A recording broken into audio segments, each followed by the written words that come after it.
বাংলাদেশের মানুষ এখন আলোচনা করছে যে কেন আন্তর্জাতিক আদালতে মামলা করব না। আমরা তো আন্তর্জাতিক আদালতে মামলা করে ভারতের কাছ থেকে সমুদ্র সীমা বিজয় করে নিয়ে এসেছি, সমুদ্র বিজয় করে নিয়ে এসেছি। খুবই যৌক্তিক কথাবার্তা, কিন্তু আসলেই কি সম্ভব? ভাই, আদালতে মামলা হয় একটি নির্দিষ্ট আইনের অধীনে। আমরা যখন আন্তর্জাতিক সমুদ্র সীমার আইনের অধীনে আমরা মামলা করেছিলাম এবং সেখান থেকে আমরা বিজয় করে নিয়ে এসেছি, কিন্তু যখন জলের বন্টন, বিষয়টি এক নয়। সমুদ্র সীমা একটা আপনার ভৌগোলিক সীমা, আর জলের বন্টন, আমি কতটুকু জল পাবো কতটুকু পাবো না, কখন জল ছাড়তে পারবে কখন পারবে না, সমুদ্রের মানে আমার যে ট্রান্স বাউন্ডারি ওয়াটার রিভার আছে সেইখানে আমার কি বাঁধ তৈরি করতে পারবে পারবে না, এটা একটা ডিফারেন্ট ল, ডিফারেন্ট আইন। তো সেই বিষয়টা নিয়ে আলোচনা করব। ইতিমধ্যে 1993 সালে এই বিষয়গুলোকে নিশ্চিত করার জন্য জাতিসংঘের যে একটি কনভেনশন আছে, সেই কনভেনশনটাকে বলা হয় ইউএন ওয়াটার কনভেনশন। এই ইউএন ওয়াটার কনভেনশন 1993 সালে শুরু হলেও এটি সকল সদস্য রাষ্ট্রের এটাতে অংশগ্রহণ করার জন্য উন্মুক্ত ছিল না। শুধুমাত্র ইউরোপ এবং সেন্ট্রাল এশিয়া এবং নর্থ আমেরিকার পার্টিকুলারলি কিছু দেশের জন্য এটি উন্মুক্ত ছিল। 2016 সালে এসে জাতিসংঘ এটি সকল দেশের জন্য উন্মুক্ত করে দেয়। কিন্তু এখানে আমি, বাংলাদেশ একটি ভাটির দেশ, আমার জলের যে ন্যায্য প্রাপ্যতা নিয়ে নানা ধরনের সমস্যা আছে। আমরা মনে করি যে আমরা অধিকার বঞ্চিত, কিন্তু আমরা 2016 সালে ইউএন ওয়াটার কনভেনশন সকল সদস্য রাষ্ট্রের জন্য উন্মুক্ত করে দেওয়া হলেও আমরা এখন পর্যন্ত এই ইউএন ওয়াটার কনভেনশনে অংশগ্রহণই করিনি। এখানেই হচ্ছে আমার নতজানু পররাষ্ট্রনীতি। এখন এই বিষয়টা নিয়ে আলোচনা করব, তার আগে আরো একটু টেকনিক্যাল বিষয় নিয়ে বলতে চাই, যেটি হচ্ছে যে এখন আমরা যদি ইউএন ওয়াটার কনভেনশনে অংশগ্রহণ করি কি হবে। ইউএন ওয়াটার কনভেনশনে মোটা দাগে যেটি আছে, এই কনভেনশনের অধীনে ন্যায্যতা নিশ্চিত করতে গেলে দুইটি দেশকেই, মানে যে দেশের সাথে যে দেশের এই ন্যায্যতা নিশ্চিতের প্রশ্নটি আসবে তাদেরকে এই কনভেনশনটি রেটিফাই করতে হবে, অর্থাৎ অংশগ্রহণ করতে হবে। এখন পর্যন্ত বাংলাদেশও অংশগ্রহণ করেনি, ভারতও অংশগ্রহণ করেনি। বাংলাদেশ কিসের জন্য গত 8 বছর ধরে অংশগ্রহণ করেনি আমি জানি না, কোথায় তাদের বাধা ছিল এই যে নতজানু পররাষ্ট্রনীতি। তো এখন বাংলাদেশের আমি চাইলেই আন্তর্জাতিক আদালতে মামলা করে দিতে পারি না, আগে তো ভাই আমাকে ওই আইনটি মানতে হবে। তো বাংলাদেশকে এই ইউএন ওয়াটার কনভেনশনে প্রথম স্টেপ হচ্ছে যে আমাকে অংশগ্রহণ করতে হবে, সেটি স্বীকৃতি জানাতে হবে, সেটিতে রেটিফাই করতে হবে।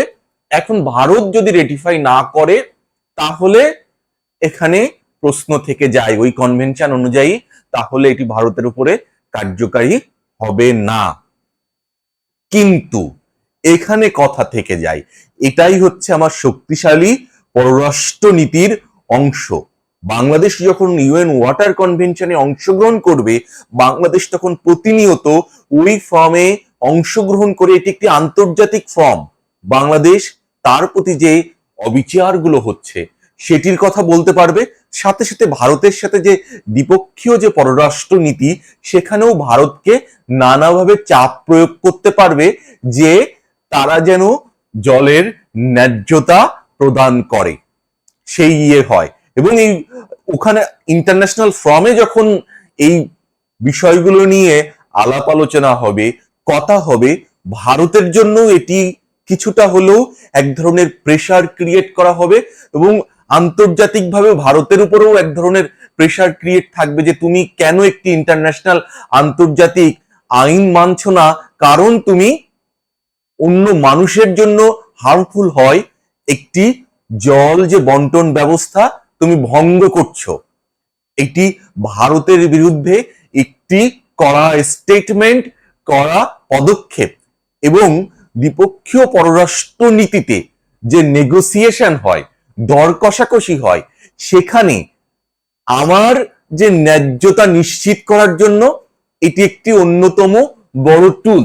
বাংলাদেশ তখন ওই দ্বিপক্ষীয় পররাষ্ট্রনীতির যে আলাপ আলোচনা, সেই আলাপ আলোচনায় ভারতের সাথেই ওই কনভেনশনের যে ধারাগুলোকে তুলতে পারবে, ধারাগুলোকে বলতে পারবে যে আমি ওই কনভেনশনের স্বাক্ষরকারী দেশ, তুমিও স্বাক্ষর করো, এবং তুমি স্বাক্ষর না করলেও আমরা যে সকল দ্বিপক্ষীয় চুক্তিগুলো বাস্তবায়ন করব, অ্যাজ এ কনভেনশনের স্বাক্ষরকারী দেশ হিসেবে আমার অধিকার হচ্ছে যে ওই কনভেনশনের যে ন্যায্যতার কথা বলা হয়েছে, যে প্রত্যেকটা উজানের দেশ এবং ভাটির দেশ জলের অধিকার ন্যায্যতা নিশ্চিত হবে, একে অপরকে জানায় তারা কার্যক্রম করবে, একে অপরের যেখানে বিরোধ আছে বা অসম্মতি থাকলে এই ধরনের বাঁধ, ড্যাম নির্মাণ তারা করবে না, কোনোভাবে প্রকৃতির জন্য ক্ষতি হয় এমন কিছু তারা করবে না।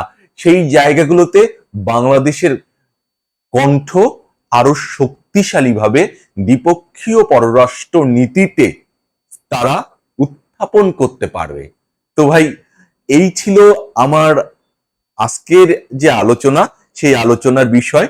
বাংলাদেশ সরকার এখন চাইলেই আন্তর্জাতিক আদালতে মামলা করে দিতে পারে না, কারণ তাকে ওই কনভেনশনে আগে যুক্ত হতে হবে। কারণ মামলা তো হয় একটি মানে আইনের মাধ্যমে, তো তার সালিশ হবে, তো সেই আইনটাই ভারত এবং বাংলাদেশ দুজনেই কেউ মানে না। কি সেলুকাস যে বাংলাদেশ 2016 সালে দ্বিপক্ষীয় যে মানে এই ইউএন ওয়াটার কনভেনশন সকল সদস্য রাষ্ট্রের জন্য উন্মুক্ত করে দেওয়া হলেও বাংলাদেশ এখন পর্যন্ত জয়েনই করেনি, অথচ জলের অধিকার আমার অধিকার অনিশ্চিত হয়ে যাচ্ছে, আমি অধিকার বঞ্চিত হচ্ছি। আমার তো সেই সাথে সাথেই ওই মুহূর্তেই জয়েন করার প্রয়োজন ছিল, আমরা করিনি। কিন্তু এখন সময় এসেছে অতি দ্রুত, যত দ্রুত সম্ভব এই ইউএন ওয়াটার কনভেনশনে আগে অংশগ্রহণ করা।